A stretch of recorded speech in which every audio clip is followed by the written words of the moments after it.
ஒரு நிமிடம் கண்களை மூடி தேவன் நமக்கு செய்த நன்மைகளை நினைத்து நாம் ஜெபித்துக் கொள்வோம். நம்மளோட உள்ளங்களை ஆராய்ந்து இந்த ஆராதனைக்கு நாம் ஆயத்தமாகிக் கொள்வோம்.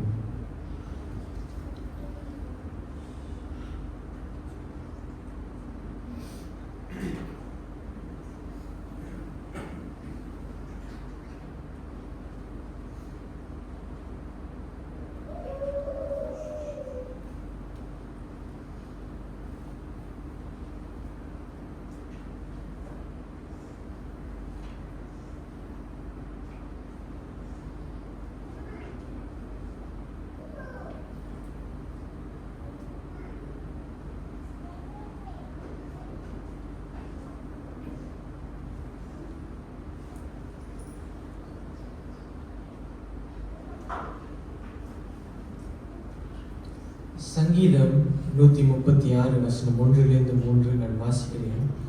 கர்த்தரை துதியுங்கள், அவர் நல்லவர், அவர் கிருபை என்றும் உள்ளது. தேவாதி தேவனை துதியுங்கள், அவர் கிருபை என்றும் உள்ளது.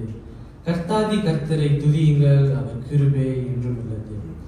அந்த தேவாதி தேவனை நாம் யாவரும் போற்றி பாடும் வண்ணமாக நாம் யாவரும் எழுந்து நின்று அதிகாலை சோஸ்திர பலி அப்பா அப்பா உங்களுக்கு தான் கைகளை தட்டி உற்சாகமாக இந்த பாலை நாம் பாடுவோம்.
இரக்கம் நிறைந்த எங்கள் ஆண்டவரே, இந்த வேலைக்காக நன்றி செலுத்துகிறோம் ராஜா. இந்த ஒரு வார காலமாக கர்த்தாவே, என்னுடைய குடும்பங்களையும் பிள்ளைகளையும் ஆண்டவரே நீர் காத்து கொண்ட தயவுக்காக நன்றி செலுத்துகிறோம். அதோடு கூட ஆண்டவரே, சபையாரும் வேலைக்கு போறவர்களாக இருக்கிறாங்க ஆண்டவரே, அவர்களோட வழிபாடுகளையும் நீர் பாதுகாத்து, வேலை செய்கிறவர்களுக்கு வேலை செய்யறதுக்கு உண்டான பலத்தை கொடுத்து, படிக்க போற பிள்ளைகளுக்கு நீர் ஞானத்தையும் தந்ததுக்கு நன்றி செலுத்துகிறோம் ராஜா. அப்பா, இந்த வேலையிலும் கூட கர்த்தாவே, எங்கள் ஒவ்வொருவருக்கும் வெவ்வேறு தாளந்துகளை நீர் கொடுத்திருக்கிறீர் சுவாமி. அந்த தாளந்துகளை நாங்கள் மண்ணில் போட்டு புதைக்காதபடி தகப்பனே, அதை நாங்கள் ஒவ்வொருவரும் பயன்படுத்தி கொள்ள ராஜா நீர் உதவித்தார். ஆண்டவரே, இந்த கால வேளையில ஆராதனைக்கு வந்து கொண்டிருக்கிற பிள்ளைகளோட வழிபாடுகளையும் நீர் பாதுகாத்து, ஆண்டவரே, இந்த ஆராதனை நேரத்தில் அவர்களும் கலந்து கொள்ள கர்த்தாவே நீர் உதவித்தார். ஆண்டவரே, இந்த நாளிலே பரிசுத்த ஓய்வு நாளிலே எங்கெங்கெல்லாம் ஆராதனை நடக்கிறதோ ஆண்டவரே, தாய் சபையான சிங்கப்பூர் பெத்தலேயம் சபை, நூசா இண்டா, பூலாய், கம்மாஸ், ஒளித்தராம் சபையும் கர்த்தாவையும் பாதப்படியில் வைக்கிற ராஜா. ஆண்டவரே, இந்த காலை வெளியில இங்க நடக்கிற ஆராதனைக்காக ஜெபிக்கிறேன். ஆண்டவரே, காணிக்கை எடுக்கிற பிள்ளைகளையும், இசைக்கருவி வாசிக்கிற பிள்ளைகளையும், வேதத்தை வாசிக்கிற உடைய பிள்ளைகளையும் கர்த்தாவே, ஆண்டவரே, பாடல்கள் நடத்துகிற உடைய மகனையும் உடைய கருத்தில் வைக்கிறேன். ஆண்டவரே, வார்த்தைகளை கொண்டுட்டு வந்த உடைய தாசனையும் கர்த்தாவே நீர் மறைத்து, அப்பா நீர் எங்களோடு கூட ஆத்மீக மன்னாவை நீர் எங்கள் ஒவ்வொருவருக்கும் தந்தவர்கள் எங்களை ஜெபிக்கிற ராஜா. ஆண்டவரே, நாங்கள் வெறுமனேன்னு போகாதபடிக்கு எங்களுடைய இருதயங்களையும் செவிகளையும் நாங்கள் மந்தமாக்கி கொண்டு உட்காராதபடிக்கு ராஜா. ஐயா, நீர் எங்களோடு பேசும் பொழுது எங்களுடைய இருதயங்களையும் செவிகளையும் திறந்து கர்த்தாவே, அப்பா நாங்கள் கடைசி வரைக்கும் உங்களுடைய வார்த்தைகளை கேட்டு அதன் பிரகாரம் கீழ்ப்படிந்து நடக்கக்கூடியவர்களாக இருக்க தகப்பனை எங்களுக்கு பயன்படுத்தும். ஆண்டவரே, ஸ்தோத்திரம் அப்பா. அந்த காலை வேளையில இங்க நடக்கிற ஒவ்வொரு ஆராதனைகளையும் நீர் ஆசீர்வதியும் வழி நடத்துதல் செய்யும். எங்களை நீர் பாதுகாத்து வழி நடத்துதல் செய்யும் ராஜா. ஆண்டவரே, இன்னைக்கு இந்த ஆராதனையில கலந்து கொள்ள முடியாத பிள்ளைகளோட காரணங்களையும் நீர் அறிந்த தேவனாக இருக்கிறீர் ஆண்டவரே. அப்பா, சரீரத்துல பலவீனமான பிள்ளைகளையும் நீர் அறிந்திருக்கிறேன். நோய்வாய்ப்பட்ட பிள்ளைகளுக்கும் ஆண்டவரே சரீரத்தில் நீர் சுகத்தை கொடுக்க முடியாத ஜெபிக்கிற ராஜா. ஆண்டவரே, ஆர்வம் முதல் இறுதி வரைக்கும் தகப்பனை நீரே இருந்து எங்களை வழி நடத்துமாறு கூட இயேசுவின் பரிசுத்த வல்ல நாமத்துல நன்றியோடு ஜெபிக்கிறோம் எங்கள் ஜீவனுள்ள நல்ல பிதாவே, ஆமென். நம் நின்ற வண்ணமாக இந்த அடுத்த பாலை நாம் பாடுவோம். உம்மை ஆராதிப்பேன் இந்த பாலை பாடுவோம்.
வாசிப்பு எடுத்துக்கொள்ளப்பட்ட வேத பகுதி உபாகமம் 11ஆம் அதிகாரம் வசனம் 1 துவங்கி 17 வரை.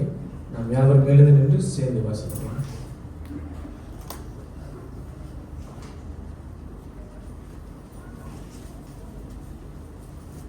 மாறி மாறி எடுத்துக்கொள்ளப்பட்ட வேத பகுதி உபாகமம் அதிகாரம் 11 வசனம் 1 தொடங்கி 17 வரை மாறி மாறி வாசிப்போம். பழைய ஏற்பாட்டின் பக்கம் 238. 1வது வசனம்.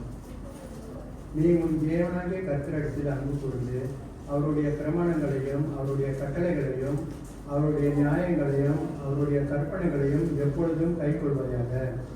உங்கள் தேவனாகிய கர்த்தர் செய்த சுற்றியையும் அவருடைய மகத்துவத்தையும் அவருடைய பலத்த கையையும் அவருடைய ஓங்கிய பயத்தையும் அவர் எகிப்தின் நடுவிலே எகிப்தின் ராஜாவாகிய பார்வோனுக்கும் அவன் தேசம் அனைத்திற்கும் செய்த அவருடைய அடையாளங்களையும் அவருடைய கிரிகைகளையும் எகிப்திய சேனையும் அவர்கள் குதிரைகளின் ரதங்களையும் உங்களை கீழ்ப்படுத்து வருகிற கர்த்தர் சிவந்த சமுத்திரத்தின் ஜலத்தை அவர்கள் மேல் பண்ணி இந்நாள் வரைக்கும் இருக்கிறது போல அவர்களை அழித்த அவருடைய செய்கையையும் நீங்கள் இவ்விடத்திற்கு வருமானமும் அவர் உங்களுக்கு வனாந்திரத்தில் செய்ததையும் பூமி தன் வாயை திறந்து எலியா என்னும் ரூபன் குமாரனுடைய மக்களான தாத்தானையும் அபிராமையும் அவர்கள் குடும்பங்களையும் அவர்கள் கூடாரங்களையும் இஸ்ரவேல் எல்லாருக்குள்ளும் அவர்களுக்கு இருந்த அவர்களுடைய சகல பொருள்களையும் விழுங்கும்படி செய்ததையும் அறியாமலும் காணாமலும் இருக்கிற உங்கள் பிள்ளைகளுடன் நான் பேசவில்லை. இன்று நீங்களே அறிந்து கொள்ளுங்கள். கர்த்தர் செய்த மகத்துவமான கிரிகைகள் எல்லாம் உங்கள் கண்கள் அல்லவோ கண்டது. ஆகையால் நீங்கள் கலப்படும்படிக்கும் வசனம் 9. நீங்கள் சுதந்திரிக்கப் போகிற தேசத்துக்குள் பிரவேசித்து அதை சுதந்திரிப்படிக்கும் கர்த்தர் உங்கள் பிதாக்களுக்கும் அவர்கள் சன்னதிக்கும் கொடுப்பேன் என்று அவர்களுக்கு ஆணையிட்ட பாலும் தேனும் ஓடுகிற தேசத்தில் நீங்கள் நீடித்து வாழும்படிக்கும் இன்று நான் உங்களுக்கு கற்பிக்கிற கற்பனைகள் எல்லாம் கைக்கொள்வீர்களாக. நீ சுதந்திரத்தை போகிற தேசம் நீ விட்டு வந்த எகிப்து தேசத்தில் போகிறாது. அங்கே நீ விதையிலிருந்து நீரை தோட்டத்திற்கு நீர் பாய்ச்சுகிறது போல உன் காலால் நீர் பாய்ச்சி வந்தாய். நீங்கள் சுதந்திரிக்கப் போகிற தேசமோ மலைகளும் பள்ளத்தாக்குகளும் உள்ள தேசம். அது வானத்தின் மழை தண்ணீரை குடிக்கும் தேசம். அது உன் தேவனாகிய கர்த்தர் விசாரிக்கிற தேசம். வருஷத்தின் துவக்கம் முதல் வருஷத்தின் முடிவு மட்டும் எப்பொழுதும் உன் தேவனாகிய கர்த்தரின் கண்கள் அதிலே வைக்கப்பட்டிருக்கும். நீங்கள் உங்கள் தேவனாகிய கர்த்தரிடத்தில் உங்கள் முழு இருதயத்தோடும் உங்கள் முழு ஆத்மாவோடும் அன்பு கூர்ந்து அவரை சேவிக்கும்படி நான் இன்று உங்களுக்கு கற்பிக்கிற என் கற்பனைகளுக்கு கீழ்ப்படிந்தார். நீ உன் தானியத்தையும் உன் திராட்சரசத்தையும் உன் எண்ணெயையும் சேர்க்கும்படிக்கு நான் ஏற்ற காலத்தில் உங்கள் தேசத்தில் முன்மாரியையும் பின்மாரியையும் பெய்ய பண்ணி மிருக ஜீவன்களுக்காக உன் வெளிகளிலே புல் முளைக்கும்படி செய்வேன். நீ சாப்பிட்டு திருப்தி அடைவாய் என்கிறார். உங்கள் இருதயம் சமர்ப்பிக்கப்படாமலும் நீங்கள் மனுஷருடைய அந்நிய தேவர்களை சேவித்து அவர்களை நமஸ்கரிக்காமலும் இருக்கும்படி எச்சரிக்கையாயிருங்கள். 17வது வசனம் சேர்ந்து வாசிப்போம். இல்லாவிடில் கர்த்தருடைய கோபம் உங்கள் மேல் மூண்டு மழை பெய்யாமல் போகவும் தேசம் தன் கடனை கொடாமல் இருக்கும். வானத்தை அடைத்து போவார். கர்த்தர் உங்களுக்கு கொடுத்த நல்ல தேசத்திலிருந்து நீங்கள் சீக்கிரத்தில் அழிந்து போவீர்கள். தேவன் தமிழ் வசனம் நம்மளுக்கு கருத்தாக அனுப்பி அமருங்கள். இயேசு கிறிஸ்துவின் நாமத்திலே உங்கள் யாவரையும் உளுத்தி நாம் காலை ஆராதனைக்கு வரவேற்கிறோம். ஒரு வாரம் தேவன் நம்மளை ஆலயத்துக்கு கூட்டியிருந்திருக்கிறார். அதற்கு நாம் ஆண்டவருக்கு நன்றி செலுத்துவோம். நாம் காணிக்கை தசமபாகம் எடுக்கிறதுக்கு முன்பதாக இன்னொரு பாவை நாம் பாடுவோம். உள்ளம் நிறைவோடு உண்மை துதிப்பேன். Thank you.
பார்வையும் செலுத்துவோம்.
சோஸ்திர பாடலை பாடுவோம். பூலோகத்தாரே யாவரும் கர்த்தாவில் களி கூறுங்கள்.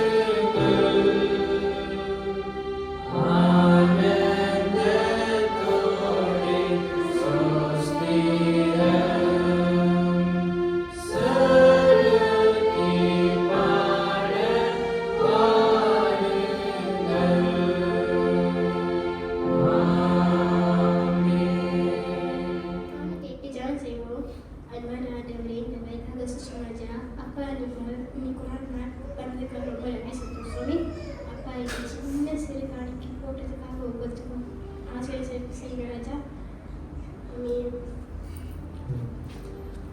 நாம் போதக ஜபத்துக்கு கடந்து செல்வதற்கு முன்பதாக நாம் யாரும் எழுந்து நின்று ஜெப சிந்தையோடு எல்லா மகிமைக்கும் கனத்திற்கும் உரியவர் இந்த பாடலை நாம் பாடுவோம். பாடலுக்கு பிறகு ஜான் கண்ணா நம்முடைய போதக ஜபத்தை வழிநடத்துவார்.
எல்லா கணத்திற்கும் மகிமைக்கும் எல்லா புகழுக்கும்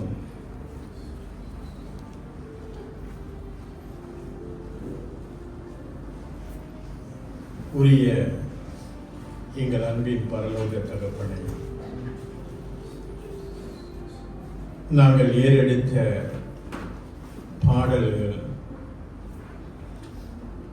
கொடுத்த காணிக்கை, வாசித்த வேத பகுதி எல்லாவற்றையும் ஆண்டவரே உம்முடைய நாமத்தை நாங்கள் உயர்த்துகிறோம். உம்மை நாங்கள் போற்றுகிறோம், உம்மை நாங்கள் வணங்குகிறோம். ஆண்டவரே, எங்களை ரட்சித்து இதுகாரம் வரை ஆண்டவரே அற்புதமாய் எங்களை நடத்தி வந்த தயவுக்காக நாங்கள் உமக்கு நன்றி செலுத்திக் கொள்கிறோம். நீர் பாராட்டின அன்புக்காக நாங்கள் நன்றி செலுத்திக் கொள்கிறோம். நீர் வழங்கிய பாதுகாப்புக்காக நாங்கள் உமக்கு நன்றி செலுத்திக் கொள்கிறோம். எங்களுடைய பலவீனத்திலே நீர் பலனாக இருந்ததற்காக நாங்கள் உமக்கு நன்றி செலுத்திக் கொள்கிறோம். ஒவ்வொரு நாளும் உம்முடைய கட்டளைகளை நாங்கள் மீறும் போதெல்லாம், உமக்கு விரோதமாய் நாங்கள் செயல்படும் போதெல்லாம் ஆண்டவரே எங்களுக்கு அந்த காரியங்களை நீர் உணர்த்தி எங்களுக்கு மன்னிப்பு வழங்கியதற்காக நாங்கள் உமக்கு நன்றி செலுத்திக் கொள்கிறோம். நீர் மெய்யாகவே எங்களை நேசிக்கின்ற தேவன். அப்படியாக உம்முடைய அன்பு பெரியது. உம்முடைய அன்பின் அரவணைப்பிலே இன்றைக்கு நாங்கள் பிழைத்திருக்கிறோம் என்று நாங்கள் சொன்னால் அது மிகையாகாது. ஏனென்றால் உம்முடைய கிருபை அவ்வளவாக எங்கள் மேல் இருந்து எங்களை வழிநடத்தி வந்ததற்காக நாங்கள் உமக்கு நன்றி செலுத்திக் கொள்கிறோம். அந்த நன்றி உள்ளத்தோடு ஆண்டவரே இன்றைக்கும் ஆலயத்துக்கு வரும்படி, கர்த்தரை ஆராதிக்கும்படி ஆண்டவரே எங்களுக்கும் எங்களுடைய குடும்பத்தாருக்கும் நீர் வழி நடத்துதலை கொடுத்ததற்காக நாங்கள் நன்றி செலுத்திக் கொள்கிறோம். ஒரு குடும்பமாக நாங்கள் உம்மை ஆராதிக்க ஆண்டவரே அந்த பாக்கியத்தினர் எங்களுக்கு கொடுத்திருக்கிறீர். அதற்காக உமக்கு நாங்கள் நன்றி செலுத்திக் கொள்கிறோம். உம்மை நாங்கள் உயர்த்துகிறோம், உம்மை நாங்கள் போற்றுகிறோம். ஆண்டவரே, இந்த வாரத்துல கர்த்தர் உளுத்தராம் திருச்சபைக்கு செய்த எல்லா நன்மைகளையும் நாங்கள் நினைக்கிறோம். கர்த்தர் நல்லவராக இருக்கிறீர் ஆண்டவரே. எங்களுடைய போக்கிலும் வரத்திலும் எங்களுடைய வேலைகளிலும் ஆண்டவரே கர்த்தர் துணையாக இருந்திருக்கிறீர். அதற்காக நாங்கள் உமக்கு நன்றி செலுத்திக் கொள்கிறோம். சபையார் மத்தியில் ஆண்டவரே நீ ஒவ்வொரு நாளும் அவர்களுக்கு கிருபை பாராட்டி வேண்டிய எல்லா தயவையும் நீர் தந்து வருகிறீர். அதற்காக நாங்கள் உமக்கு நன்றி செலுத்திக் கொள்கிறோம். ஆண்டவரே, ஒவ்வொரு நாளும் ஆண்டவரே எங்களை நீர் போஷித்து வருகிறீர். அதற்காக நாங்கள் உமக்கு நன்றி செலுத்திக் கொள்கிறோம். சமாதானத்தோடு நாங்கள் ஜீவனம் பண்ண கர்த்தர் எங்களுக்கு கிருபை பாராட்டி இருக்கிறீர். அதற்காக நாங்கள் உமக்கு நன்றி செலுத்திக் கொள்கிறோம். நன்றிக்காக நன்றி ஆண்டவரே. உம்மை நாங்கள் போற்றுகிறோம், உம்மை நாங்கள் துதிக்கிறோம். வாயார் நாங்கள் உம்மை துதிக்கிறோம் ஆண்டவரே. உளமாற நாங்கள் உம்மை போற்றுகிறோம் ஆண்டவரே. செய்த எல்லா நன்மைகளுக்காக நாங்கள் உமக்கு நன்றி செலுத்திக் கொள்கிறோம் ஆண்டவரே. ஆண்டவரே, இந்த வாரத்தில் ஏறெடுக்கப்பட்ட ஒவ்வொரு ஊழியங்களையும் கர்த்தர் ஆசீர்வதித்தீர். போன வாரம் வியாழக்கிழமை சகோதரர் டேனி எலிசபெத் வீட்டிலே நல்ல ஒரு குடும்ப ஆராதனை கர்த்தர் கட்டளையிட்டீர். ஆண்டவரே, நாங்கள் வெறும் கிறிஸ்தவர்களாக இல்லாதபடி ஆண்டவரே சிஷ்யத்துவத்தை உருவாக்குகின்ற குடும்பமாக ஆண்டவரே அந்த அழைக்கப்பட்ட நோக்கத்தை நாங்கள் மெய்யாகவே அறிந்து ஆண்டவரே இன்றைக்கும் எங்களுடைய குடும்பத்தாரையும் மற்றவர்களையும் நாங்கள் சீஷர் ஆக்கும்படி அந்த நிலையில எங்களுடைய விசுவாசம் வளர்ந்திருக்க வேண்டும் என்று அந்த வேத தியானத்தின் மூலியமாக நீர் எங்களுக்கு வெளிப்படுத்தினதற்காக நாங்கள் உமக்கு நன்றி செலுத்திக் கொள்கிறோம் ஆண்டவரே. நோய்வாய்ப்பட்ட பிள்ளைகளுக்காக நாங்கள் செபிக்கிறோம் ஆண்டவரே. டயாலிசிஸ்க்கு சென்றிருக்கின்ற சகோதரர் டேனிக்காக செபிக்கிறோம். மகனை தொடர்ந்து நீங்க நடத்துங்க. சரீரத்துல பலவீனம் இருந்தாலும் ஆண்டவரே கர்த்தர் அவர்களுக்கு பூர்ண சுகத்தை கொடுத்து வருகிறீர். குறிப்பாக இந்த டயாலிசிஸ் கடந்து போகும்போது எல்லாம் கர்த்தர் அவருக்கு தொடர்ந்து கிருபை பாராட்ட நாங்கள் வேண்டுதல் செய்கிறோம். சகோதரி திரேசாக்கும் தொடர்ந்து உடைய கிருபை வழிநடத்துதல் இருக்க நாங்கள் வேண்டுதல் செய்கிறோம். விசுவாசத்திலே தொடர்ந்து உறுதியாய் நிற்க ஆண்டவரே அவர்களுக்கு பெரிய ஒரு விடுதலை நீர் கொடுத்திருக்கிறீர் என்று சாட்சியின் மூலமாக நாங்கள் பார்க்கிறோம் ஆண்டவரே. தொடர்ந்து அந்த செயற்கை கால் ஆண்டவரே புகுத்தப்படும் பொழுது அதை நல்ல மாதிரி அவர்கள் நடக்க ஆண்டவரே அதற்கான எல்லா வழிகளையும் கர்த்தர் வாய்க்க பண்ண நாங்கள் வேண்டுதல் செய்கிறோம். இந்த நேரத்தில் விசேஷமாக சகோதரி ஜுவேனாவுக்காக ஜெபிக்கிறோம். மருத்துவமனையில் இருக்கின்ற சகோதரிக்கு தொடர்ந்து கிருபை பாராட்டும். ஏற்ற சிகிச்சை ஆண்டவரை மருத்துவத்திலிருந்து கிடைக்கும்படி ஆண்டவரே அதை தாங்கிக் கொள்ள மகளுக்கு நீர் அதிக கிருபை கொடுக்க, அந்த குடும்பத்தாருக்கு குறிப்பாக டேனி எலிசபெத் குடும்பத்தாருக்கு நீர் தொடர்ந்து கிருபை பாராட்ட, மகளை நீர் தொடர்ந்து உடைய கரத்தில நீர் வழி நடத்தும்படி நாங்கள் வேண்டுதல் செய்கிறோம். எல்லா தேவைகளும் கர்த்தரால் சந்திக்கப்பட நாங்கள் வேண்டுதல் செய்கிறோம். ஆண்டவரே போதகர் சுரேஷ்குமாருடைய ஊழியத்திற்காக நாங்கள் ஜெபிக்கிறோம். இந்த வாரம் இறுதியிலே குளுத்திராமுக்கு வருகின்ற அவரை கர்த்தர் தொடர்ந்து விசேஷித்த முறையில் எடுத்து பயன்படுத்த நாங்கள் வேண்டுதல் செய்கிறோம். நல்ல ஒரு ஊழியத்தை அவர் மேற்கொள்ள கர்த்தர் அவருக்கும் வசந்திக்கும் நீங்க தொடர்ந்து கிருபை பாராட்ட நாங்கள் வேண்டுதல் செய்கிறோம். ஆண்டவரே உளுத்திராம் கட்டட காரியத்துக்காக நாங்கள் ஜெபிக்கிறோம். ஆண்டவரே எங்களுடைய ஜெபங்களை கர்த்தர் கேட்டுக்கொண்டு இருக்கிறீர், அதற்காக நன்றி. காரியங்களை ஆலோசனையின் பிரகாரம் செயல்படுத்தும்படி கர்த்தர் எங்களுக்கு கிருபை பாராட்டி வருகிறீர். தொடர்ந்து எல்லா காரியமும் ஆண்டவரே சரிவர செய்ய உம்முடைய சித்தம் இந்த கட்டட காரியத்திலே நிறைவேற ஆண்டவரே நாங்கள் தாழ்மையாய் வேண்டிக் கொள்ளுகிறோம். நீர் காரியங்களை வாய்க்க பண்ணுகின்ற தேவன் ஆண்டவரே, அதை நாங்கள் அதிகமாய் உணர்ந்து எங்களுடைய முயற்சினால, எங்களுடைய பலத்தினால, எங்களுடைய அறிவினால நாங்கள் காரியங்களை செயல்படுத்தாதபடி உம்முடைய ஆலோசனையை நாங்கள் எப்பொழுதும் நாடு ஆண்டவரே. ஜெபத்தில் அதிகமாக இந்த காரியத்தை குறித்து நாங்கள் கர்த்தரிடத்திலே ஆலோசனை பெற்றுக்கொள்ள எங்களுக்கு நீர் கிருபை செய்யுங்க. அந்த மேனேஜர் கண்களில் எங்களுக்கு தயவு கிடைக்கணும் ஆண்டவரே. நீர் காரியங்களை வாய்க்க பண்ணுகின்ற தேவன், அதிலே நாங்கள் அதிகமாய் நம்பிக்கையா இருக்கிறோம். நீர் வாய்க்க பண்ணுவீர் என்று நாங்கள் விசுவாசிக்கிறோம் ஆண்டவரே. எல்லா காரியமும் உடைய பாதத்தில் நாங்கள் வைக்கிறோம். கர்த்தர் தொடர்ந்து வழி நடத்த நாங்கள் வேண்டுதல் செய்கிறோம். எங்களுடைய குடும்ப முகாமுக்காக ஜெபிக்கிறோம். அடுத்த வாரம் நடைபெறுகின்ற இந்த குடும்ப முகாமை கர்த்தர் தொடர்ந்து ஆசீர்வதிக்க, பேர் கொடுத்த ஒவ்வொரு பிள்ளைகளும் ஆண்டவரே அவர்களுடைய பண தேவைகளை கர்த்தர் சந்திக்கும்படி ஆயத்தத்தோடு இந்த முகாமிலே கலந்து கொள்ளும்படி, முகாமிலே ஏறெடுக்கப்படுகின்ற ஒவ்வொரு ஊழியங்களையும் கர்த்தர் ஆசீர்வதிக்க, விசேஷித்த முறையில கர்த்தருடைய வார்த்தை கொண்டு வருகின்ற தாசனே ஆண்டவரே ஒரு பெரிய ஆசீர்வாதத்தோடு ஜனங்கள் வீடு திரும்ப ஆண்டவரே இந்த முகாமை முற்றிலுமாக நாங்கள் உம்முடைய பாதத்திலே நாங்கள் ஒப்பு கொடுக்கிறோம். கமிட்டி நல்ல மாதிரி இந்த காரியங்களை ஏறெடுத்து செய்ய ஆண்டவரே அவர்களுக்கு வேண்டிய எல்லா கிருபையையும் நீர் தர நாங்கள் வேண்டுதல் செய்கிறோம். ஆண்டவரே இந்த வாரத்திலே திருமண நினைவு நாளை நினைவு கூறுகின்ற ரோனி ஹேமாவுக்காக நாங்கள் செபிக்கிறோம். இந்த தம்பதிகளை கர்த்தர் தொடர்ந்து நடத்தும்படி நாங்கள் வேண்டுதல் செய்கிறோம். கர்த்தர் செய்த நன்மைகளை ஆண்டவரே நாங்கள் எல்லாரும் ஏறெடுத்து பார்க்க ஆண்டவரே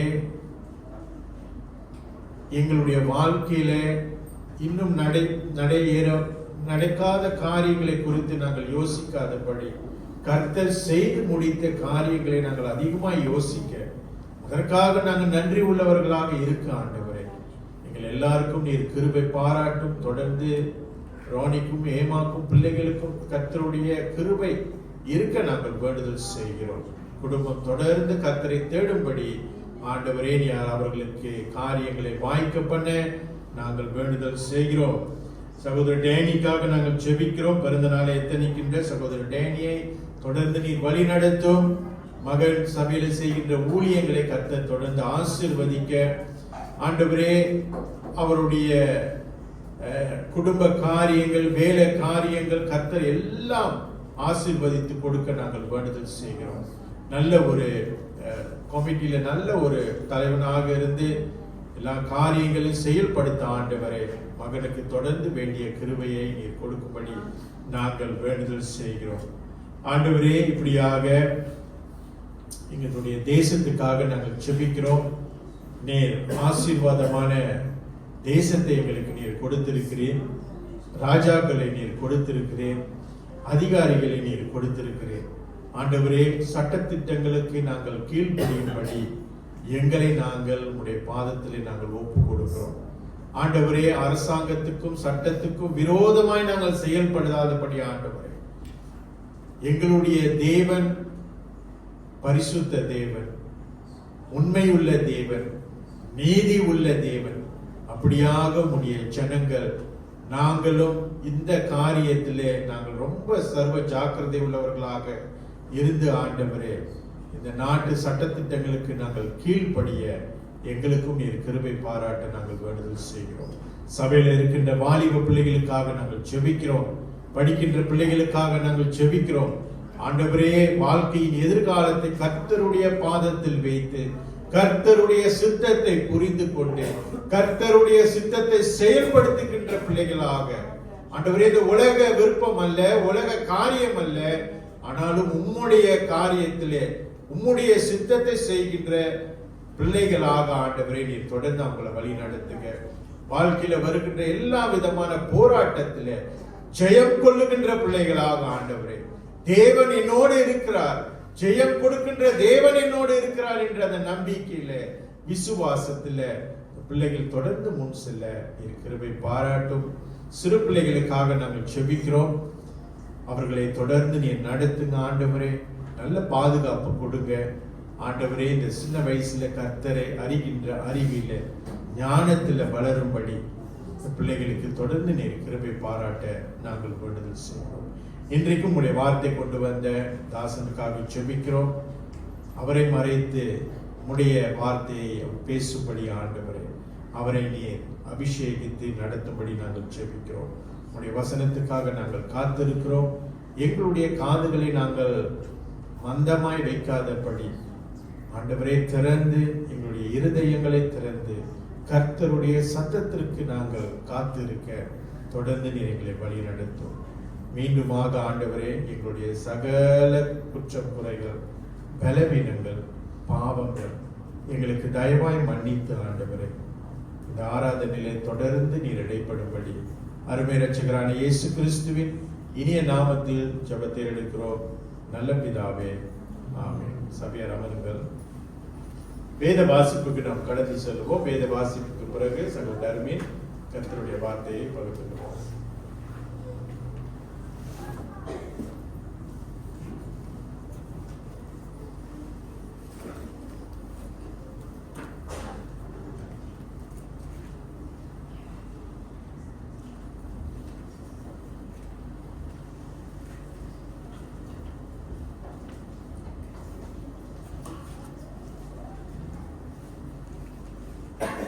கர்த்தர் பரிசுத்த நாமத்துக்கு ஸ்தோத்திரம்.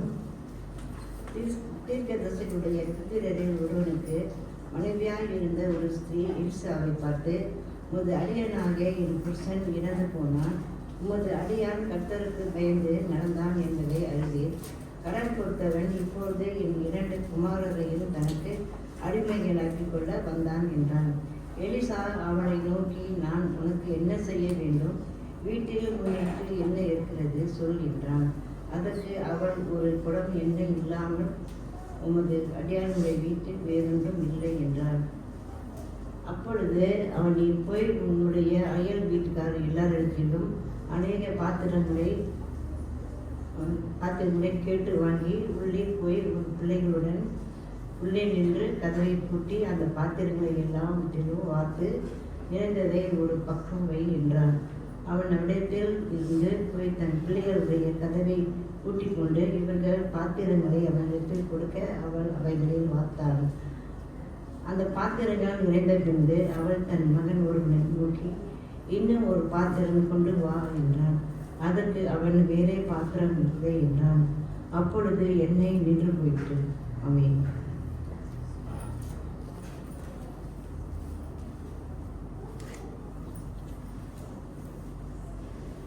ஏழாம் வசனம் வரைக்கும் பரவாயில்ல படி உட்காந்து 7ஆம் வசனம் வரைக்கும் இருக்கு. அப்புறம் அதை நான் அப்புறம் வாசிச்சேன். பிள்ளைகளுடைய வகுப்புக்கு போகலாம்.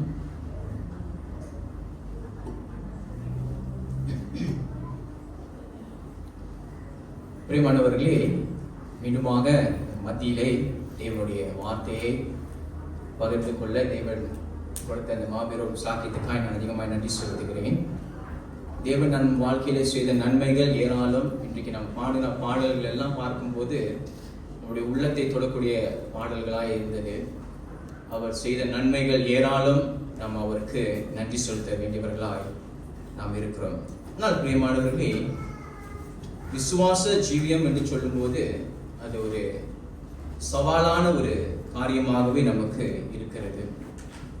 நாம் விரும்பும் வண்ணமாக காரியங்கள் நடக்காத போது நாம் அநேக வேளையிலே நாம் நம்பிக்கையற்று போகிறோம். இப்படிப்பட்ட சூழ்நிலைகளை நாம் எப்படி கடந்து போக முடியும்? இதுக்கு எந்த ஷார்ட்கட்டும் இல்லை, இதற்கு எந்த ஒரு குறுக்கு வழியும் இல்லை. நம் ஆண்டவர் மேல் வைக்கிற இந்த விசுவாசத்தை கொண்டு நாம் காரியங்களை மேற்கொள்ள முடியும். இதுதான் நம்முடைய விசுவாசமும், அதுதான் நமக்கு வேதமும் கற்றுக் கொடுக்கிறது. இன்றைக்கு நாம் இந்த 2 ராஜாக்கள் 4ஆம் அதிகாரத்தின் முதல் 7 வசனத்திலே சில காரியங்களை நாம் பார்க்க போகிறோம். சற்று முன் தாயார் வாசித்ததை நாம் கேட்டோம். இங்கே ஒரு தாயை நாம் பார்க்கிறோம். இவள் வெறும் ஒரு தாய் அல்ல, இவள் ஒரு தாய், ஒரு விதவை, ஒரு உடைந்து போன ஒரு பெண்ணாக இருக்கிறார்.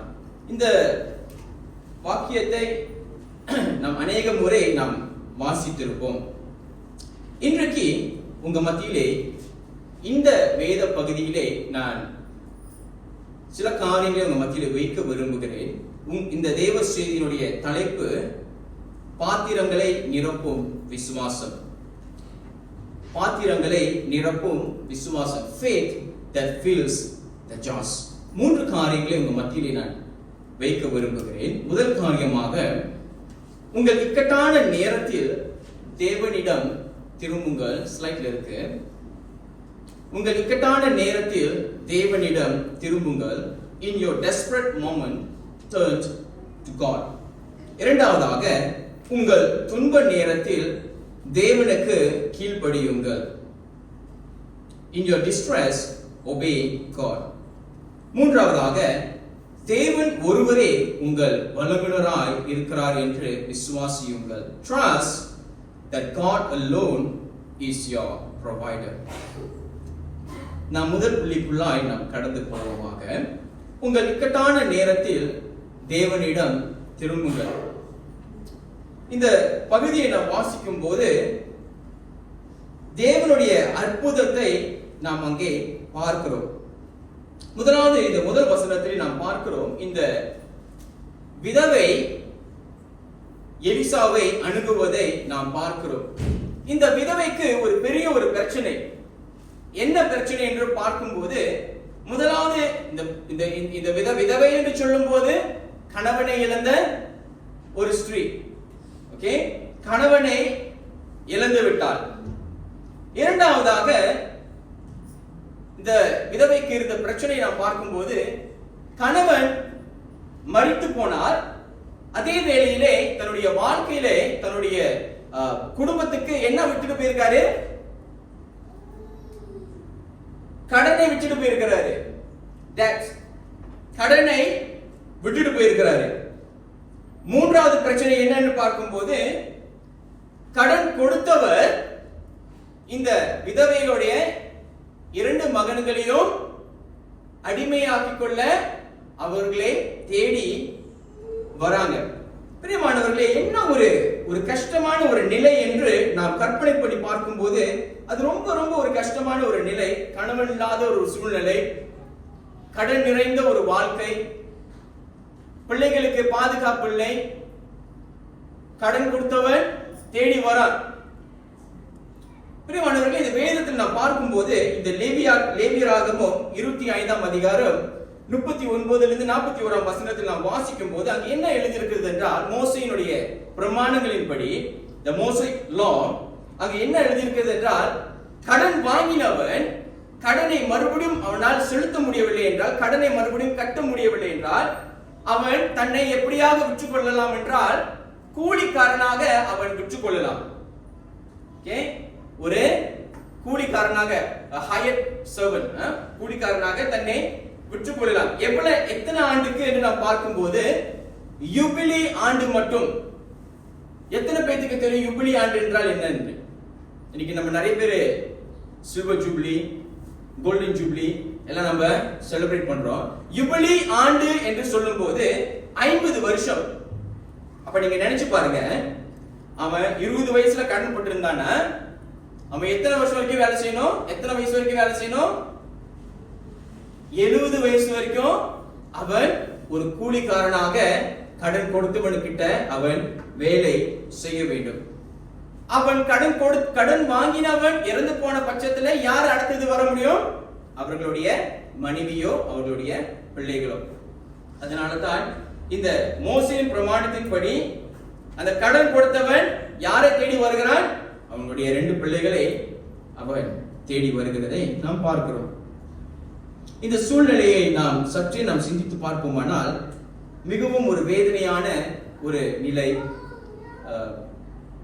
பொதுவாக கணவன் இல்லாத ஒரு வீட்டுல, ஒரு தகப்பன் இல்லாத ஒரு வீட்டுல நாம் பார்க்கும்போது அந்த மனைவியையோ அந்த பிள்ளைகளையோ கடினமான வார்த்தைகளை கொண்டு பேசுவதும் நாம் பார்த்திருக்கிறோம்.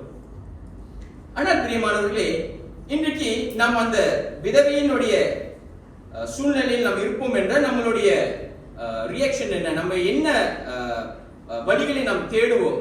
நிச்சயமா நமக்கும் பயம் வரும். கடனாளி வீடை தேடி வரும்போது கதவு வேகமா வந்து கட்டி ஒரு 2 பிள்ளைகளையும் என்கிட்ட கொடு, இல்லைன்னா நான் இழுத்து கொண்டு போயிருவேன் அப்படின்னு மிரட்டும் போது நமக்கும் பயம் வரும். ஆனால் நாம் பார்க்கிறோம், இந்த விதவையினுடைய கணவர் அவர் எப்படியாப்பட்ட ஒரு மனுஷன்?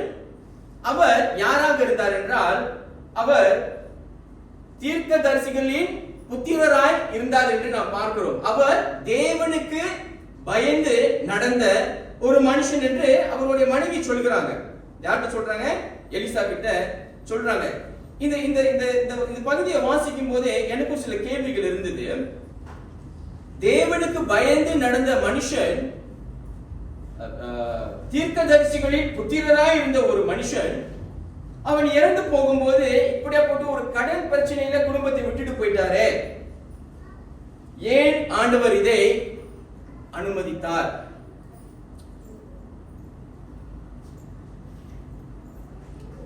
அதுக்கு ஒரு பதில் இருக்கு. என்ன பதில்னா, சமத்துல நம்ம எதிர்பார்க்கறதுக்கு எல்லாத்துக்குமே பதில் கிடைக்காததான் பதில். நம்ம நினைக்கிறதுக்கு சில வேளை நமக்கு நிறைய காரியங்கள் இருக்கும் சிந்திக்கிறதுக்கு.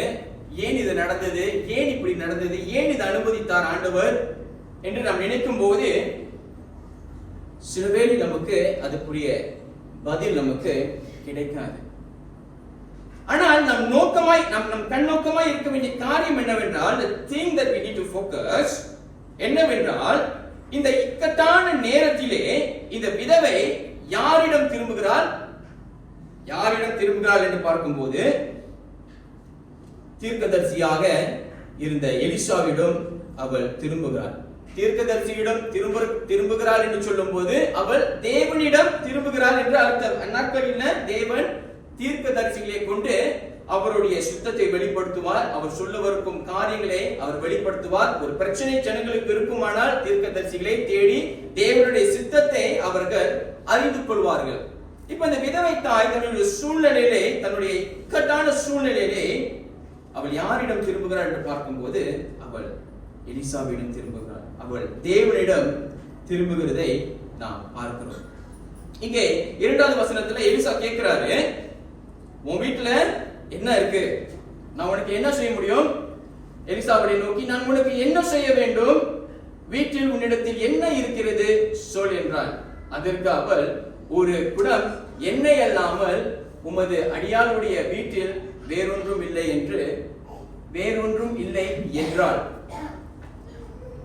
இந்த விதவை தாயை நாம் பார்க்கும்போது தன்னுடைய உண்மையான சூழ்நிலையை அந்த விதவை தாய் எலிசாவிடம் சொல்லுகிறாள். அவன் நேரம் சொல்றான், என்கிட்ட ஒண்ணுமே இல்லை, ஒரே ஒரு பாத்திரத்துல கொஞ்சோண்டு எண்ணெய் இருக்குது, இது மட்டும்தான் என் வீட்டுல இருக்குது, மற்றபடி என்கிட்ட ஒண்ணுமே இல்லை. இன்னைக்கு நாம் இந்த காரியத்தை நாம் பார்க்கும்போது நம் நம்பி கேட்க வேண்டிய ஒரு கேள்வி இருக்குது பிரியமானவர்களே. எத்தனை பேரு நம்மளுடைய குடும்ப சூழ்நிலை, இக்கட்டான ஒரு சூழ்நிலை நம்ம இருக்கிறோம், நாம் ஆண்டவரை தேடி வருகிறோம், அல்லது ஆலோசனை தரக்கூடிய தேவ மனிதனை நாம் தேடி போகும்போது இப்படிப்பட்ட ஒரு வார்த்தை நம்ம கிட்ட வருது வச்சுக்கோங்களேன், உங்ககிட்ட என்ன இருக்கு வீட்டுல அப்படின்னு கேட்கும்போது நம்மளுடைய மனசுல எப்படி இருக்கும்? எல்லாத்தையும் சொல்லிடணுமா?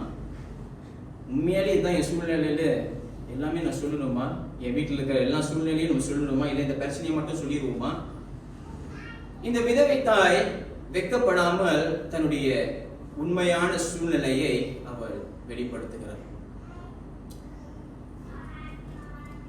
பொதுவாகவே தமிழங்களுக்கு இந்த ஒரு பழமொழியா என்னன்னு எனக்கு தெரியல, கீழே விழுந்தாலும் மீசல மண்ணு ஒட்டக்கூடாது. அப்ப மீச இல்லாதவங்களுக்கு இந்த பிரச்சனை. நீங்க மீச இல்லைன்னா கோச்சிக்காதீங்க, நான் உங்களை பத்தி பேசல. ஓகே, இதெல்லாம் பாயிண்ட். இந்த தன்னுடைய தன்மானத்தை விட்டு தன்னுடைய சூழ்நிலை, தன்னுடைய உண்மையான சூழ்நிலையை அவள் அந்த தீர்க்கதரிசியிடம் சொல்வதை நாம் பார்க்கிறோம். இன்றைக்கு பிரியமானவர்களே, இந்த விதவை தாயை போல நமக்கும் பல வேளையிலே பல விதமான சூழ்நிலைகள், பல விதமான போராட்டங்கள், வாழ்க்கையிலே சவால்களை நாம் சந்திக்கும் போது, நாம் நம்பிக்கையற்று போகும் நேரம் வரும்போது, நாம் பலனற்று போகும் நேரம் வரும்போது, நாம் யாரிடம் நாம் திரும்புகிறோம்? நம்முடைய இக்கட்டான நேரத்திலே நாம் யாரிடம் நாம் திரும்புகிறோம்?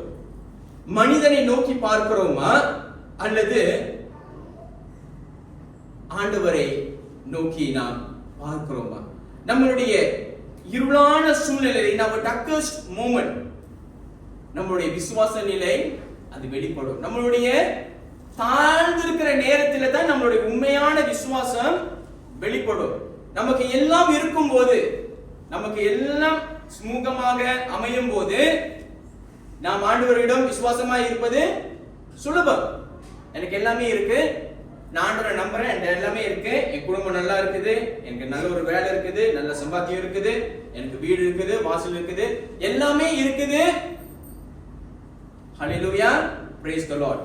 ஆனால் நமக்கு நாம் தாழ்வில் ஒரு நிலையில் இருக்கும் போது, நம்முடைய வாழ்க்கையின் எதிர்காலம் இருண்டு போயிருக்கிற நேரத்திலே நம்முடைய விசுவாசம் எப்படி இருக்கிறது? நாம் நம்மை கேட்க வேண்டிய ஒரு கேள்வியாக இருக்கிறது பிரியமானவர்களே. நம்முடைய சூழ்நிலையை நாம் தேவனிடத்திலிருந்து நாம் மறைக்க முடியாது. ஆகையால் நாம் இருக்கும் வண்ணமாகவே நாம் தேவனிடத்தில் வர வேண்டும் என்று தேவன் விரும்புகிறார். நம்முடைய அழுகுரலை அவர் கேட்கிறார். வேதம் சொல்லுகிறது, சங்கீதம் 121 சங்கீதம் 4 வசனத்தில் இப்படியாக சொல்லுகிறது, இதோ இஸ்ரவேலை காக்கிறவர் உறங்குவதும் இல்லை, தூங்குகிறதும் இல்லை. அவர் உறங்குவதும் இல்லை, அவர் தூங்குகிறதும் இல்லையா? நம்மளுடைய கண்ணிமை, நம் கண்கள் மூடும் நேரத்தில் கூட தேவனுடைய கண்கள் எப்படி இருக்கிறதா? திறந்து இருக்கிறதா? அவர் தூங்குகிறதும் இல்லை, அவர் உறங்குகிறதும் இல்லை என்று வேதம் சொல்லுகிறது. ஆகியால் பிரியமானவர்களே, நம்மளுடைய இக்கட்டான நேரத்திலே நாம் யாரிடம் திரும்ப வேண்டும்? நம்முடைய ஆண்டவராகிய தேவனிடம் நாம் திரும்ப வேண்டும். இந்த விதவை செய்தது போல இன்றைக்கு நாமும் இந்த விதவையை போல நாம் ஆண்டவரை நோக்கி பார்ப்போமாக. இரண்டாவது புள்ளியாக, உங்கள் துன்ப நேரத்தில் தேவனுக்கு கீழ்ப்படியுங்கள். நம்முடைய இக்கட்டான நேரத்திலே நாம் தேவனிடம் திரும்புகிறோம், அது முக்கியம். இரண்டாவது, நாம் திரும்பின பின்பு, தேவனிடம் திரும்பின பின்பு அவர் சொல்லுகிற காரியத்தை நாம் கீழ்ப்படிந்து நாம் செய்ய வேண்டும்.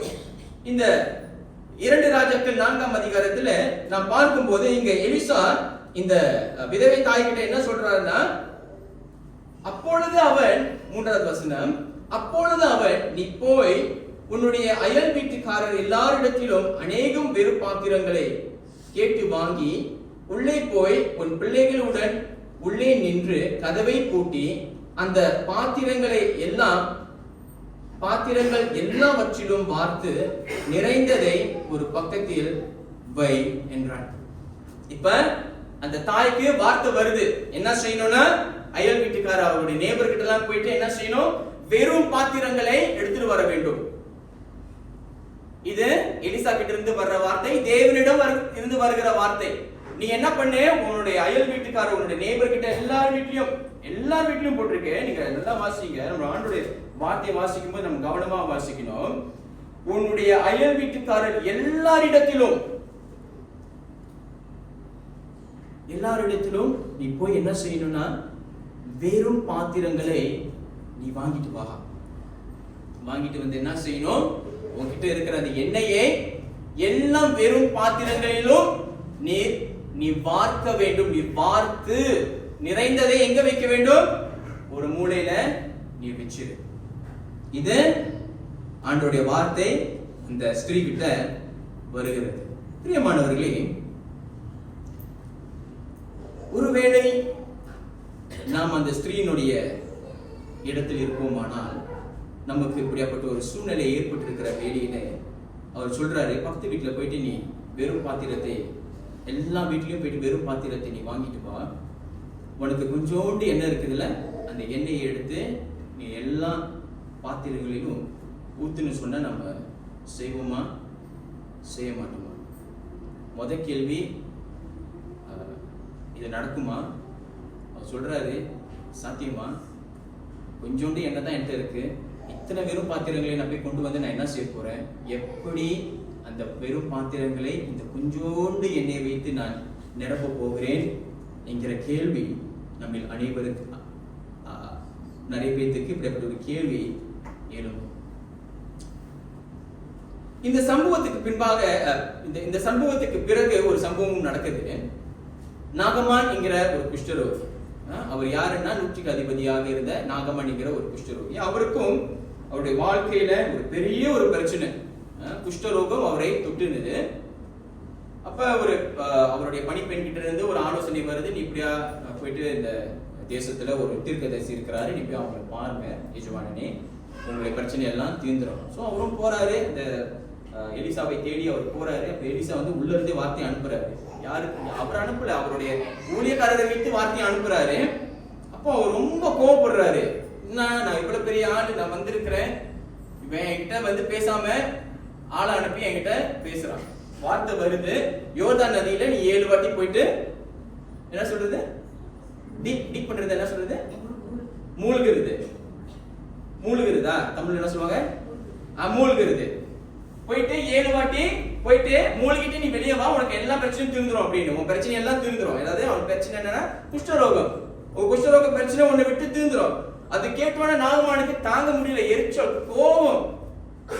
என்னடா, நான் இருக்கிற ஊர்ல நல்ல நதி இல்லையா, இது அழுக்கான யோர்தான் நதியில போயிட்டு என்ன மூழ்கி எரிப்புன்னு சொல்றான் 7 வாட்டி, நான் எப்படி இதை செய்வேன்? நாகமான் பெரிய போர் வீரர், அவர் 100க்கு அதிபதி, அவர் பெரிய போர் வீரர். இப்படிப்பட்ட சின்ன சின்ன காரியத்தெல்லாம் சொன்னாங்கன்னா அவர் எப்படி செய்வார்? கஷ்டம் இல்ல. இதே ஒரு புலியோட வாழை போய் புடியணும், சிங்கத்தோட வாயை போய் கிளின்னு சொன்னா அவர் தைரியமா போவார். ஏன்னா அவர் பெரிய ஆள் இல்ல, அவர் ரொம்ப தைரியசாலி, அவர் பராக்கிரமசாலி, அவர் 100க்கு அதிபதி. அப்படியேப்பட்ட வேலையை கொடுத்திருந்தாரா அவருக்கு செஞ்சிருப்பாரு. 7 வாட்டி போயிட்டு அந்த அழுக்கான தண்ணியில முக்க சொன்ன அவர் எப்படி? ஆனால் அவர் கோபமா இருந்தாரு, ஆனாலும் அவர் அதை செய்தார். 7 வாட்டி அவர் மூழ்கி எழுந்திருக்கும் போது அவருடைய தோல் எல்லாம் குழந்தையை போல, ஒரு சிறு பிள்ளையை போல மாறினது என்று வேதம் பதிவு செய்கிறது. இந்த விதவை தாயை நாம் பார்க்கும் போது, இவர் அயல் வீட்டுக்காரர்கிட்ட இருந்து போயிட்டு பாத்திரத்தை எல்லாம் வாங்கிட்டு வந்துட்டார். வாங்கிட்டு வந்து வீட்டுல வந்து தீர்க்கதரிசி சொல்றா, நீ கதவை பூட்டி, நீயும் பின்னாடியும் நீயும் பிள்ளைகளும் உள்ள போய் கதவை பூட்டி என்ன செய்யணும், அப்புறம் தான் நீ எண்ணெயை வார்க்க ஆரம்பிக்கணும். இப்ப எனக்கு ஒரு கேள்வி, உங்களுக்கு வந்து கேள்வி இருக்கு, எதுக்காக நான் கதவு பூட்டணும்? என் கதவு பூட்டாமல் செய்ய முடியாதா? கதவு திறந்து வச்சுக்கிட்டே எல்லாம் வெறும் பாத்திரத்தை அடுக்கி வச்சு ஊற்ற முடியாதா? பிரியமானவர்களே, அநேக வேளையில நாம் ஆண்டவருடைய வார்த்தையை முழுமையா நாம் கீழ்ப்படிய வேண்டும் என்று நினைக்கும் வேளையிலே நமக்கு வெளியே இருந்து சில டிஸ்ட்ராக்ஷன்ஸ், என்ன சொல்லுவாங்க, டிஸ்ட்ராக்ஷன்ஸ், சில தொந்தரவுகள்லாம் நம்மளுக்கு வரும். உங்ககிட்ட இருக்கிறதே கொஞ்சோண்டு கேட்டேன், நீ இத்தனை பாத்திரத்தை நீ அடுக்கி வச்சு நீ என்ன பண்ண போற? நீயே உன்னை முட்டாள் மாதிரி நடத்திக்க போறியா? இத்தனை வெறும் பாத்திரத்தை நீ மேசை மேல எதுக்கு வச்சிருக்கிற? உன்னால என்ன செஞ்சிட முடியும்? What are you trying to prove? நீ என்ன செய்ய பார்க்கிறப்ப? நம் ஆண்டோடைய வார்த்தையை நாம் முழுமையாய் நாம் கீழ்ப்படிய வேண்டும் என்று நினைக்கும் வேளையிலே இப்படிப்பட்ட சத்தங்கள்லாம் நம்முடைய செவிகள் கேட்கும். இப்ப கதவு அடைச்சிட்டா பிரச்சனை இல்லைல்ல. நான் 100 பாத்திரத்தை வெறும் பாத்திரத்தை அடுக்கி வச்சாலும் யாரும் என்னொன்னு கேட்க மாட்டேன். யாருக்கும் தெரியாதுன்னா நான் உள்ள என்ன செஞ்சுட்டு இருக்கேன். அப்ப ஆண்டோடைய வார்த்தையை பாருங்க, அவள் அதை கவனமாக அதை கேட்கிறாள். அந்த கவனமாய் கேட்டு அவள் என்ன செய்கிறாள்? தொடர்ந்து வாசிப்போம். அவள் அவனிடத்தில் இருந்து போய் 5ஆம் வசனம், தன் பிள்ளைகளுடன் கதவை பூட்டிக் கொண்டு இவர்கள் பாத்திரங்களை அவளிடத்தில் கொடுக்க அவைகளில் வார்த்தாள். அந்த பாத்திரங்கள் நிறைந்த பின் அவள் தன் மகன் ஒருவனை நோக்கி இன்னும் ஒரு பாத்திரம் கொண்டு வா என்றால் அதற்கு அவன் வெறும் பாத்திரம் இல்லை என்றான். அப்பொழுது எண்ணெய் நின்று போயிற்று. பிரியமானவர்களே, அந்த தீர்க்கதரிசி சொன்ன காரியத்தை அந்த விதவை அப்படியே கீழ்ப்படிந்து செய்ததை நாம் பார்க்கிறோம்.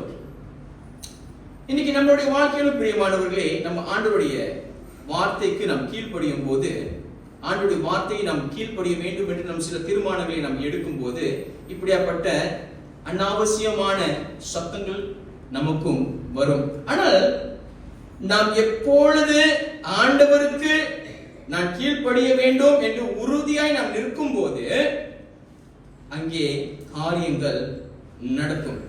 நாம் மனிதனுடைய ஆலோசனையை சில வேளையில் நாம் கேட்கும் போது, உனக்கு இவ்வளவு பிரச்சனை இருக்கு, நீ இதை செய் அதை செய். கிறிஸ்துவர்கள் நிறைய பேர் எங்க போறாங்கன்னா, இப்ப இது சமீபத்தில் நான் கேட்ட காரியம், எங்க போறாங்கன்னா ஹோமோ தேடி போறாங்க. ஏன் போறாங்கன்னு எனக்கும் தெரியல. கிறிஸ்தவங்க பல வருஷமா ஆலயத்துக்கு போகிறவங்க, அவங்க போறாங்க, அவங்க கிட்ட ஆலோசனை கேட்டு இன்னொருத்தவங்களும் வராங்க. யாரு? அவங்களும் விசுவாசிதான். அந்த விசுவாசிக்கும் இவங்க என்ன சொல்லி கொடுக்கறாங்கன்னா, இந்த ஒரு இடம் இருக்கு, நீ அங்க போனா எல்லா பிரச்சனையும் தீர்ந்துரும். இது நான் ஒரு 3 வாரத்துக்கு முன்னாடி கேட்ட விஷயம். அவங்க ஒரு 15-16 வருஷமா அவங்க விசுவாசியா இருக்கிறாங்க. நான் சொல்ல விரும்பல யாருன்னு. நான் சீக்கிரமாக ஒரு தீர்வு வேணும், சீக்கிரமாக எனக்கு இன்னைக்கே ஒரு தீர்வு எனக்கு வேணும். அங்க போ, அங்க அந்த அசலிக்காரர் இருப்பான், நீ அங்க போ, எல்லாமே செஞ்சு கொடுப்போம். கொஞ்ச நேரத்துல உங்க பிரச்சனை எல்லாம் தீர்ந்துடும். உன்னால தூங்க முடியலையா? அங்க போ, அவன் ஒரு கயிறு கொடுப்பான், நீ கையில கட்டிக்கோ, காலில் கட்டிக்கோ, எல்லாம் சரியாயிரும். ஒன்றும் இல்லை, ஒன்றும் பிரச்சனை இல்லை, எல்லாம் சரியாயிரும். இப்படிப்பட்ட தவறான ஆலோசனைகள் யார் கொடுக்கிறார்கள்? திருச்சபையில் இருக்கிறவர்கள் கொடுத்து கொண்டிருக்கிறார்கள். வெளியே இருக்கிறவங்க கொடுத்தா பரவாயில்ல, அவங்க ஆண்டவரை தெரியாதவங்க, இட்ஸ் ஓகே. ஆனா திருச்சபையில் இருந்துகிட்டே ஆளுங்க இப்படிப்பட்ட ஆலோசனையே கொடுக்கிறாங்க. நாம் கவனமாக இருக்க வேண்டும். தேவன் நம்மிடம் எதிர்பார்க்கும் காரியம் 100% கீழ்ப்படிதல். அது ரொம்ப கஷ்டம், அது ரொம்ப கஷ்டமான ஒரு காரியம். ஆனாலும் ஆவியானவர் நமக்கு உதவி செய்ய அவர் ஆயத்தமாக இருக்கிறார். பிலிப்பியர் 2:8 நாம் பார்க்கிறோம், கிறிஸ்துவானவர் அவர் நல்ல ஒரு முன்மாதிரி நமக்கு. பிலிப்பியர் 2:8 எப்படியாக எழுதியிருக்கிறது, வாசியுங்கள் ஒருவர்.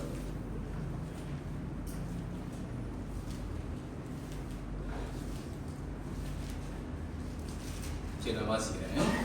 அவர் மனுஷ ரூபமாய் காணப்பட்டு மரண பரியந்தம், அதாவது சிலுவையின் மரண பரியந்தமும் கீழ்ப்படிந்தவராகி தம்மை தாமே தாழ்த்தினார்.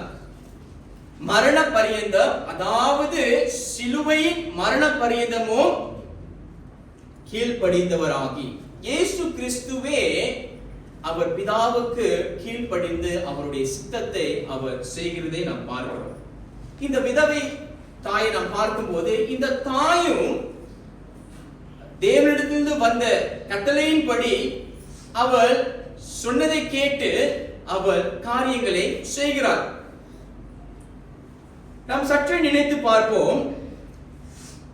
இயேசுவினுடைய சூழ்நிலை நாம் பார்க்கும்போது, கெத்செமனே தோட்டத்தில் அவளை முழங்கால் படியிட்டு அவர் ஜெபிக்கும் போது அவருடைய வேர்வையெல்லாம் ரத்தமாக வந்து கொண்டிருந்ததா.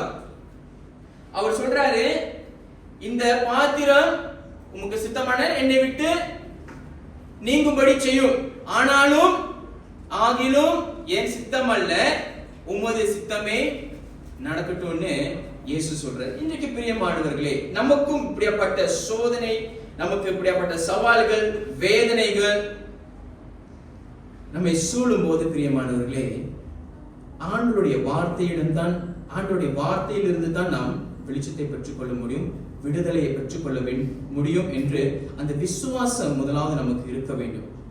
அவருடைய வார்த்தை என்ன சொல்லுகிறதோ அதைத்தான் நாமும் கஷ்டமான நேரத்திலும் நாம் செய்ய வேண்டியவர்களாக இருக்கிறோம். நாம் தேவனுக்கு கீழ்ப்படியும் போது பிதாவானவர் அதில் ரொம்ப ரொம்ப அவர் பிரியமாய் இருக்கிறார். ஏனென்றால் அவருக்கு தெரியும், நீ எங்க ஓடினாலும் உன்னுடைய தீர்வு என்கிட்ட தான் இருக்கு, உனக்கு நான் மட்டும் தான் உதவி செய்ய முடியும்னு பிதாவுக்கு தெரியும்.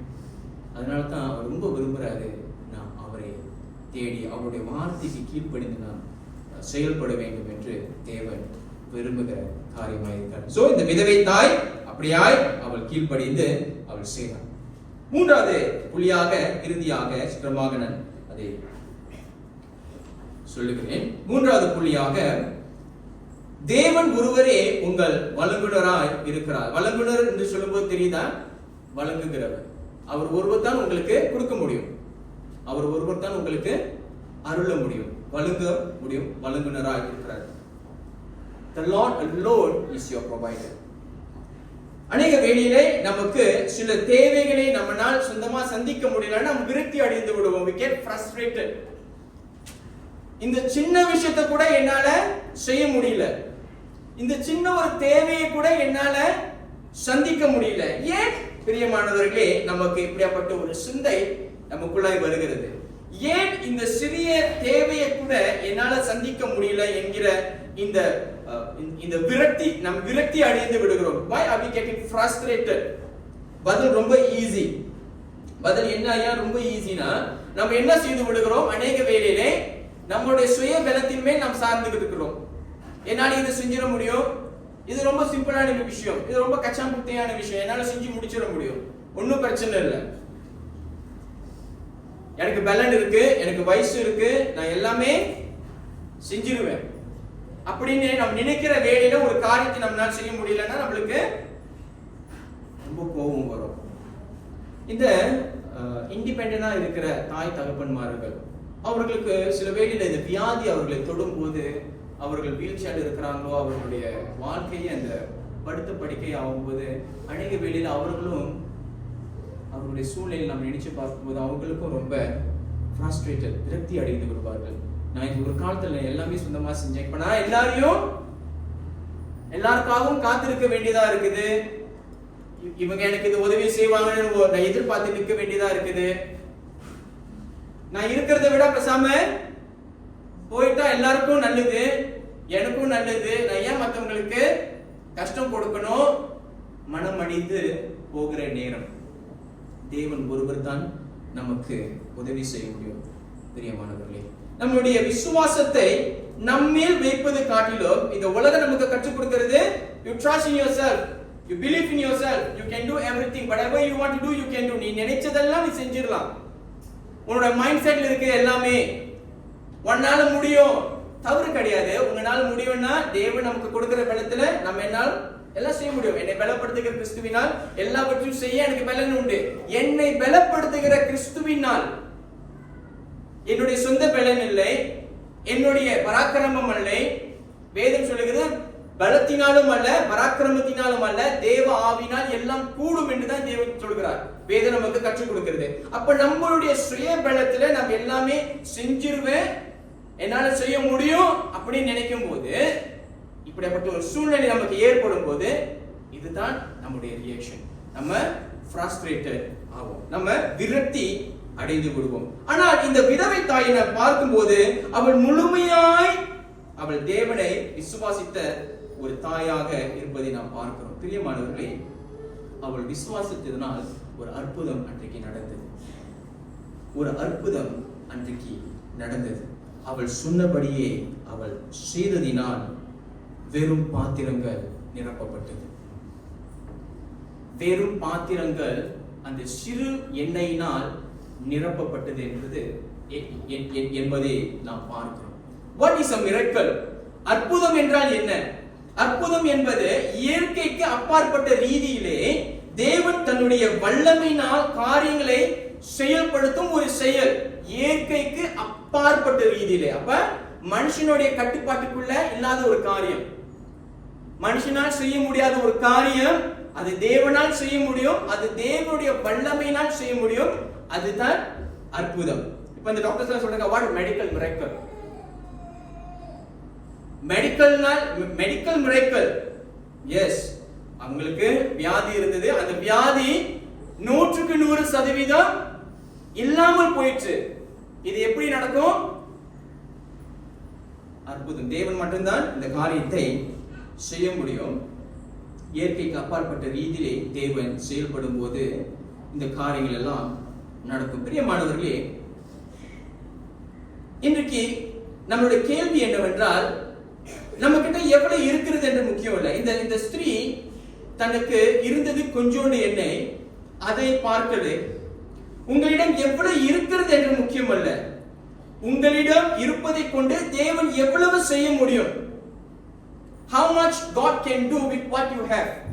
உங்களிடம் இருப்பதை கொண்டு தேவன் எவ்வளவு செய்ய முடியும், இதுதான் நாம் கேட்க வேண்டிய கேள்வி. ஏனென்றால் ரோமர் 4:17 தேவனை பற்றி இப்படியாக சொல்லுகிறது. நீங்கள் இதை நீங்க ஒருவர் வாசியுங்கள். ரோமர் 4:17. இன்னும் சற்று நேரத்தில் என்னுடைய செய்தி நான் முடிக்க போகிறேன். அநேக ஜனங்களுக்கு உன்னை தகப்பனாக ஏற்படுத்தினேன் என்று எழுதியிருக்கிறபடி அவன் தன் ரோமர் 4:17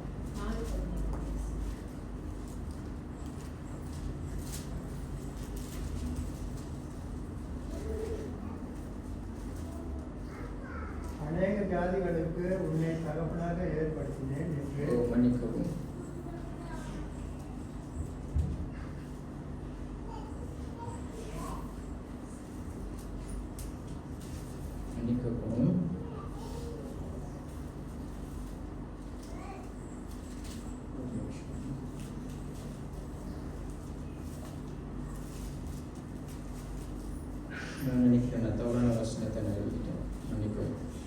சொல்ல வந்த காரியம் அவர் இல்லாதவைகளை இருக்கிறவைகளை போல் அழைக்கிற தேவனாய் அவர் இருக்கிறார். அவர் இல்லாதவைகளை இருக்கிறது போல அழைக்கிற தேவனாய் இருக்கிறார். ஆகையால் நம்ம கிட்ட ஒண்ணுமே இல்லைனாலும் அவரால் அற்புதத்தை செய்ய முடியும். ஆனால் அவர் என்ன விரும்புகிறார்னா, நம்மிடம் சிறிதாய் இருக்கிற காரியங்களை கொண்டு அவர் நம் வாழ்க்கையிலே அற்புதத்தை செய்ய விரும்புகிறார்.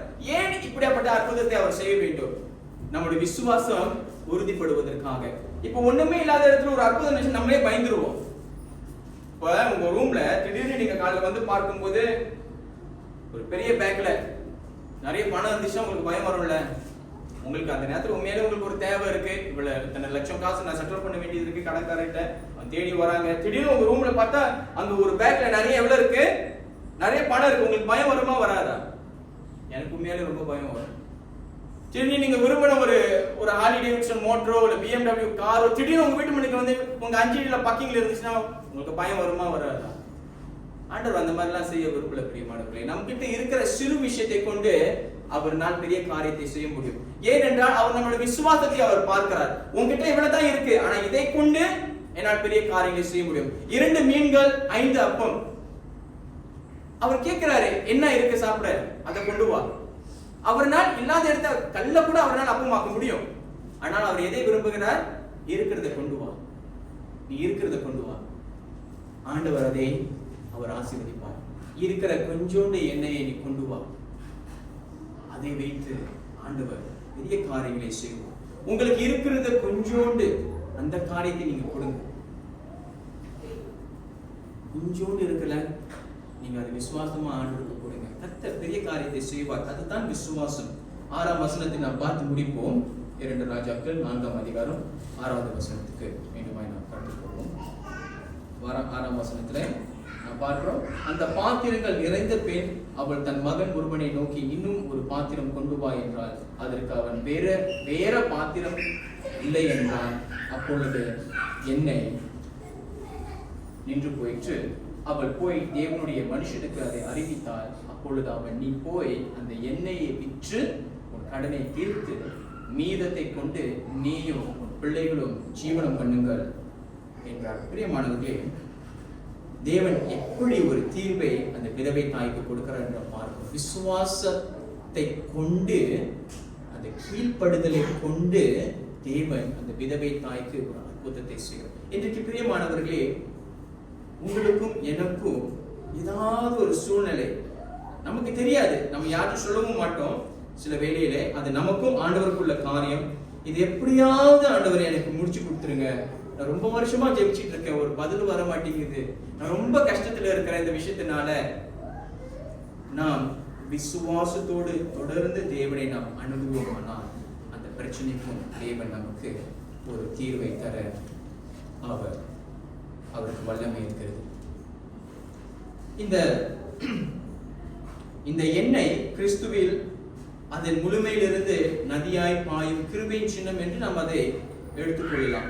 ஒருவன் கிறிஸ்துவின் மேல் விசுவாசம் வைத்து தன் ரட்சிப்பின் பாத்திரத்தை எடுத்துக் கொள்வானானால் அந்த எண்ணெயை போல கிருபையும் தொடர்ந்து அவனுக்குள் பாயும். பிரியமானவர்களே, இன்றைக்கு தேவன் நம்முடைய அலுவலை கேட்கிறார், நம்முடைய உள்ளத்தை அவர் அறிந்திருக்கிறார். யாரும் நமக்கு உதவி செய்ய முடியாதா என்று நாம் ஏங்கிக் கொண்டிருக்கிற வேளையிலே தேவன் நம்முடைய சூழ்நிலைகளை மாற்ற அவருக்கு வல்லமை இருக்கிறது. நாம் யாரிடம் திரும்ப வேண்டும் என்றால் தேவனிடம் திரும்ப வேண்டும். நம்முடைய இக்கட்டான நேரத்திலே நாம் தேவனிடம் திரும்ப வேண்டும்.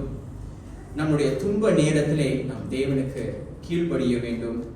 தேவன் ஒருவரே நம்முடைய வல்லபுணராய் இருக்கிறார் என்று நாம் விசுவாசிக்க வேண்டும். தேவன் ஜீவிப்பதனால் நாளை தினத்தையும் என்னால் சந்திக்க முடியும். Because he lives, I can face tomorrow. பயமில்லை. தேவன் நமக்கு உதவி செய்கிறவராய் இருக்கிறார். இந்த வார்த்தை உங்களை உற்சாகப்படுத்த வேண்டும் என்று நான் தேவனிடம் வேண்டுதல் செய்கிறேன். நாம் உருவிசை கண்களை மூடி நாம் ஜெபித்துக் கொள்வோம். பிரியமான எங்கள் தேவனே, அப்பா, நீர் எங்களுடைய தேவைகளை அற்புதமாய் சந்திக்க உமக்கு வல்லமை இருக்கிறது அப்பா. ஆனால் நீர் எங்களிடம் எதிர்பார்க்கும் காரியம் எங்களுடைய விசுவாசமும் எங்களுடைய கீழ்ப்படுதலும் அப்பா. அநேக வேளையில தவறான சத்தத்தை நாங்கள் கேட்டுக்கொண்டிருக்கிறோம் அப்பா. அப்படிப்பட்ட தவறான சத்தத்தை எங்களிடத்திலிருந்து நீ நீக்கி போட வேண்டும் அப்பா. நாங்கள் அடைக்க வேண்டிய கதவுகளை நாங்கள் அடைக்க எங்களுக்கு நீ உதவி செய்யும். உமக்கு முற்றிலுமாய் நாங்கள் கீழ்ப்படிந்து நாங்கள் விசுவாசத்துல நாங்கள் முன் செல்ல எங்களுக்கு உதவிக்காகும். எங்களுடைய பிரச்சனைகளுக்கு, எங்களுடைய போராட்டமான நிலைகளுக்கு, எங்கள் வாழ்க்கையில் நாங்கள் கடந்து போகும் சவால்களுக்கு உங்களுக்கு மாத்திரமே பதில் வரும் என்று அந்த நம்பிக்கை விசுவாசத்தோடு நாங்கள் கிட்டி சேர உண்மை அணுக நீங்கள் ஒவ்வொரு நாளும் எங்களுக்கு இதை இறக்கம் செய்கிறார். தகப்பனே, நீர் உறங்குவதும் இல்லை, நீர் தூங்குகிறதும் இல்லை என்று சொல்லி இருக்கிறது அப்பா. அப்பா, நீ எங்களோடு கூட இருக்கிறதே எங்களுக்கு இல்லைனாய் இருக்கிறது அப்பா. உனக்கு நன்றி. இந்த வார்த்தை எங்கள் உள்ளத்தை தொடர்ந்து உற்சாகப்படுத்தட்டும். வருகிற நாட்களிலும் தொடர்ந்து நாங்கள் கர்த்தருக்குள்ளாய் பலப்பட்டு இருக்க எங்களுக்கு உதவி செய்யும். ஆகிய இயேசு கிறிஸ்துவின் நாமத்தில் ஜெபிக்கிறோம் ஜீவனுள்ள எங்கள் நல்ல பிதாவே, ஆமென், ஆமென். இறுதி பாடலுக்கு நாம் யாரும் எழுந்து நிற்போமாக.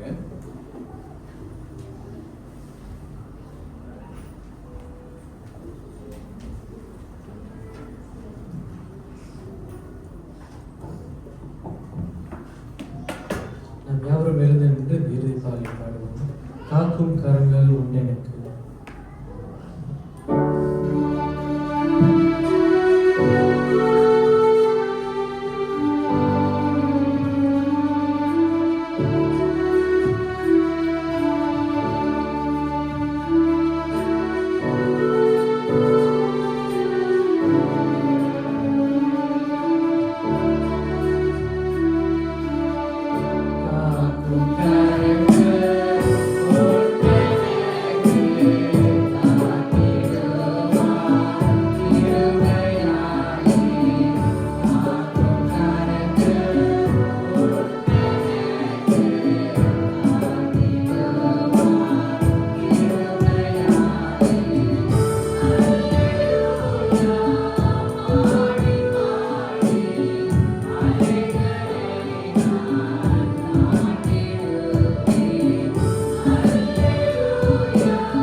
ஜெபம் செய்வோம். நல்ல ஆண்டவரே, உடைய வார்த்தைக்காக நாங்கள் நன்றி செலுத்திக் கொள்கிறோம்.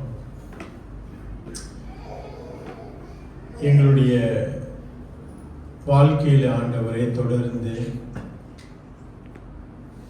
எங்களுக்கு முன்பதாக வருகின்ற எல்லா சவால்களுக்கும் நாங்கள் எதிர்நோக்கும் பொழுது ஆண்டவரே, உண்மையை நோக்கி பார்க்க, உண்மையில் விசுவாசம் வைக்க, தொடர்ந்து உடைய வார்த்தை மூலியமாக நீர் எங்களோடு இடைப்பட்டதற்காக நன்றி.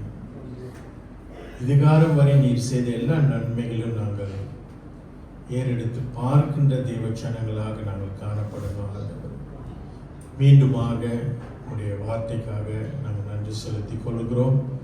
தொடர்ந்து விசுவாசத்தில் நாங்கள் முன் செல்கின்றவர்களாக, கர்த்தருக்காக காத்திருந்து நாங்கள் கழுகு போல பலனடைய ஆண்டவர் நீர் எங்களை தொடர்ந்து நடத்தும்.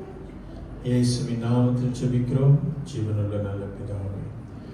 எல்லோரும் சேர்ந்து என் ஆத்மாவே கர்த்தரை சோஸ்திரி, என் முழு பரிசுத்த நாமத்தை சோஸ்திரி. என் ஆத்மாவே கர்த்தரை சோஸ்திரி, கர்த்தர் செய்த சகல உபகாரங்களை மறந்து